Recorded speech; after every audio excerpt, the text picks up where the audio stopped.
నేను తెలంగాణ ఉద్యమకారుడుగా నేను పోయి జస్ట్ ఒక్క నిమిషంలోనే అప్లికేషన్ ఫామ్ అక్కడ ఇస్తే స్టాంప్ వేసి ఇచ్చారు నాకు. మీరు నాయకులు కదన్నా. అరే నేను ఉద్యమకారుడిని కాబట్టి నేనే చెప్తున్నా. ఎక్కడ లైన్లు లేవు. 10 రోజుల కాలం పాటు టైం ఇచ్చారు. రోజుకు ఒక గ్రామం ఉంటే 100-1000 మంది ఉంటే రోజుకు 100 మంది అప్లై చేస్తూ ఉన్నారు. పెద్ద ఇబ్బందికరమైన పరిస్థితి కూడా ఏం లేదు. కాకపోతే ప్రజలకు చేరువ కావాలి. ఎందుకంటే రకరకాల డౌట్ ఉన్నాయి అలా. ఇంకా 6 గ్యారంటీలలో నేను ఒక ఓన్లీ ఎలిజిబుల్ అయింది ఉద్యమకారుని దానికి మాత్రమే. మిగతా నేను ఎలిజిబుల్ కాదు. దాని రకరకాల డౌట్లు అడగండి ఎవరన్నా. ఇప్పుడు ఇది గ్రామీణ దాదాపు 16,000 గ్రామాలు ఉన్నాయి తెలంగాణ రాష్ట్రంలో. అన్ని దిక్కులో మీ సేవలు లేవు. ఇంటర్నెట్ ప్రాబ్లమ్స్ వస్తాయి. స్కానింగ్ సమస్య వచ్చినప్పుడు ఏ సమస్యలు కాంగ్రెస్ పార్టీ చూసుకుంటూ ఇచ్చిందని చెప్పి ప్రయత్నం చేస్తారు. కాబట్టి తక్కువ టైం ఉంది కాబట్టి ఇంకో ఎలక్షన్ కూడా అందుబాటులో వచ్చే అవకాశం ఉంది కాబట్టి తొందరగా కంప్లీట్ చేయాలంటే ఖచ్చితంగా గ్రామాల్లోకి అధికారులు పోతే తప్ప పరిష్కారం కాదని చెప్పి ప్రభుత్వం భావించింది. కాబట్టి గ్రామాల్లోకి వెళ్ళి 10 రోజుల కాలం పాటు అప్లికేషన్ తీసుకొని రేపటి నుంచే స్క్రూటినీ స్టార్ట్ చేసి అతి తొందరలో కంప్లీట్ చేస్తాం. దానికి సంబంధించి కూడా టెండర్లు కూడా పిలిచిరు. ఆల్రెడీ స్క్రీనింగ్ ప్రక్రియ కూడా ప్రారంభమవుతుంది. అది ఈ లోపు గైడ్ లైన్స్ కూడా వస్తాయి. కాబట్టి ప్రభుత్వం చాలా స్పీడ్గా చేస్తుంది. ఎందుకంటే మేము చేస్తా ఉంటే ఒక పార్లమెంట్ కూడా వస్తుందని చెప్పేసి భారతీయ జనతా పార్టీ చెప్తుంది. ఒక టీఆర్ఎస్ పార్టీ 100 రోజులు అవుతుంది దగ్గర పడుతుంది చేరొచ్చారని వీళ్ళు చెప్తా ఉన్నాం. మళ్ళీ దీనికి సంబంధించి దీన్ని విమర్శ చేసే ప్రయత్నం 6 నెలల పాటు విమర్శలు చేయని చెప్తూనే బీఆర్ఎస్ పార్టీ తీవ్ర విమర్శలు చేస్తూ ఏకంగా తడేన్సీఆర్ గారు ప్రభుత్వం కూలుతున్నారు. పల్లరాజేశ్వర కూలుతున్నారు. నిన్న గంగల కలాంబర్కర్ గారు అయితే ఏకంగా మేము చిట్కేస్తే 10 మంది కాంగ్రెస్కి వస్తారు అని చెప్పి ప్రయత్నం చేస్తారంటే బీఆర్ఎస్ పార్టీ ఇంకా అధికారం కోల్పోయినాం. అధికారులు ఉన్నట్టే మాట్లాడే ప్రయత్నం వారు చేస్తా ఉన్నా కానీ మాకు చిత్తశుద్ధి ఉంది. అదే కాకుండా మేము ఈ నెల రోజుల కాలంలోనే 3 సార్లు ఢిల్లీకి వెళ్ళి కేంద్రం నుంచి రావాల్సిన నిధులు అన్ని విషయంలో కూడా వాకప్ చేస్తాం. ఏకంగా స్వయాన ముఖ్యమంత్రి గారే పోతా ఉన్నారంటే అర్థం చేసుకోవాల్సిన అవసరం లేదు. కేంద్రం నుంచి సివిల్ సప్లై డిపార్ట్మెంట్కు 15,000 కోట్ల రూపాయలు రావాలా. గోడౌన్లో 30,000 కోట్ల రూపాయలు సంబంధించినటువంటి సరుకు అక్కడనే ఉంది. కాబట్టి ఇవన్నీ ఎట్లా క్లియర్ చేయాలా, ఏ విధంగా ముందుకు పోలే ప్రయత్నం భాగంగా ప్రభుత్వం చాలా స్థితితో ముందుకు పోతా ఉందనేది చాలా స్పష్టం. అదే కాకుండా ప్రజావాణి జరుగుతూ ఉంది. ఇప్పటివరకు బస్సులలో 8 కోట్ల మంది మహిళలు ప్రయాణం చేసినట్టే దాన్ని అర్థం చేసుకోవాల్సిన అవసరం. అదే కాకుండా ప్రతి నెల 250 కోట్ల రూపాయల ఆర్టీసీకి ప్రభుత్వం రియంబర్స్మెంట్ చేస్తూ ఉంది. అంటే ఈ ఉన్న సమస్యలను ఏ విధంగా పరిష్కరించాలి, ఏ విధంగా ముందుకు పోవాలా, ఆర్థిక వ్యవస్థను ఏ విధంగా గాడిలో పెట్టాలనే ప్రయత్నం ప్రభుత్వం బాధ్యతగా మేము ముందుకు పోతా ఉన్నాం. అదే కాకుండా నిపుణులతో చర్చిస్తా ఉన్నాం. అదే కాకుండా ఎక్కడికక్కడ కమిటీలు వేసి ఏ డిపార్ట్మెంట్ల వారిగా సమస్యలు పరిష్కారం చేయడానికి ఏం చేయగలుగుతాం అని చెప్పి విషయంలో కూడా ప్రభుత్వం ముందుకు పోతా ఉంది. మేము ఖచ్చితంగా చెప్పిన 6 గ్యారెంటీలు 100 రోజులు ఇంప్లిమెంట్ చేయబోతా ఉన్నాం.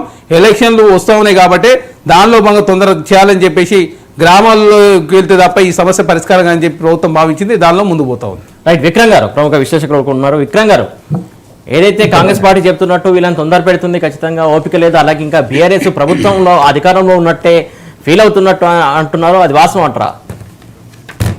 ముందుగా మిత్రులందరికీ, మీకు ప్రేక్షకులందరికీ కూడా గుడ్ ఈవినింగ్. అంటే ఖచ్చితంగా అంటే వాళ్ళందరూ చెప్పిన వాటిల్లో కొన్ని వ్యాలిడ్ పాయింట్స్ ఉన్నాయి. ఏది కూడా కొట్టేయటానికి వీల్లేదు. కాకపోతే ఏంటంటే ప్రభుత్వానికి మరి కొంత సమయం ఇవ్వాల్సినటువంటి అవసరం అయితే ఉన్నదండి. కేవలం ఏంటంటే 30 రోజులు అయింది.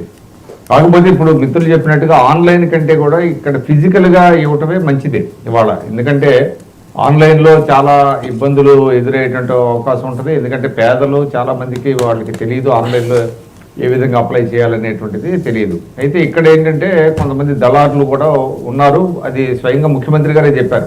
ఈ బ్లాక్లో అమ్ముతున్నారంట అప్లికేషన్లు, వాళ్ళ మీద చాలా కఠిన చర్యలు తీసుకోవాలి అని సిఎస్ గారికి ఆదేశాలు ఇచ్చినట్టు కూడా మనం పేపర్లో చూసాం. సరే, ఈ బెడద ప్రతి చోట ఉంటుంది. ఒక స్కీము స్టార్ట్ చేసినప్పుడు దళారులు ఎంటర్ అవుతారు.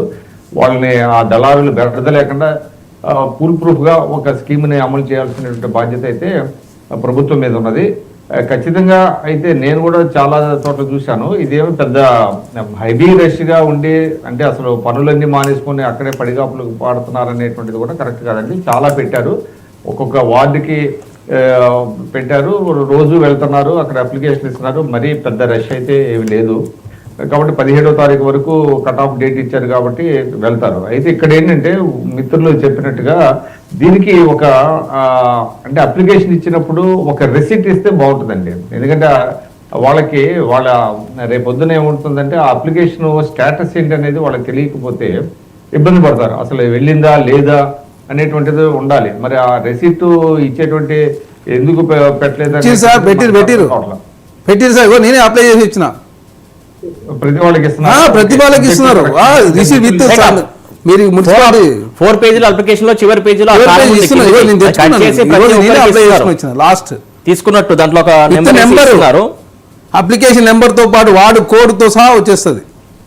మా వార్డులో 451 నేను వచ్చింది. చెప్పాను సబ్జెక్టు కరెక్షన్ చెప్పాను, అది మంచిది. అది ఎందుకంటే ప్రతి వాళ్ళకి ఏంటంటే వాళ్ళ అప్లికేషన్ ఇచ్చినప్పుడు అంత కష్టపడి ఇచ్చినప్పుడు దాన్ని రేపొద్దున ఏదైనా ప్రాబ్లం వస్తే ఏదైనా కారణం వల్ల రిజెక్ట్ అయినా లేదంటే మిస్ అయినా కూడా ఆ నంబర్ చూపించి మళ్ళీ క్వశ్చన్ చేయడానికి వీలవుతుంది, మళ్ళీ వాళ్ళకి అవకాశం వచ్చేటువంటి అవకాశం ఉంటుంది. అయితే ఇప్పుడు ఈ స్కీము అసలు ఇంప్లిమెంట్ అవుతుందా లేదా అనేది ఇప్పటి నుంచే అనుమానాలు పెట్టుకోవాల్సినటువంటి అవసరం అయితే లేదండి.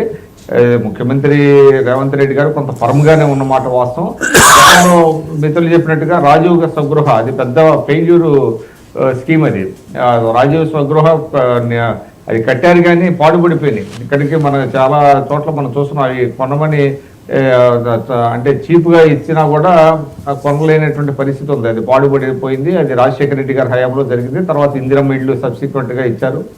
ఇందిరమ్మ ఇళ్ళని చెప్పారు, అది సాచ్యురేషన్ పార్టీకి తీసుకెళ్తా ఉన్నారు. అయినప్పటికీ ఇంకా రాష్ట్రంలో ఇక్కడ మరి ఎంతమంది దాదాపుగా 40 లక్షలు 50 లక్షలు ఒక ఇళ్ళు కోసమే అప్లై చేశారనేటువంటిది సమాచారం ఒకటి వస్తుంది.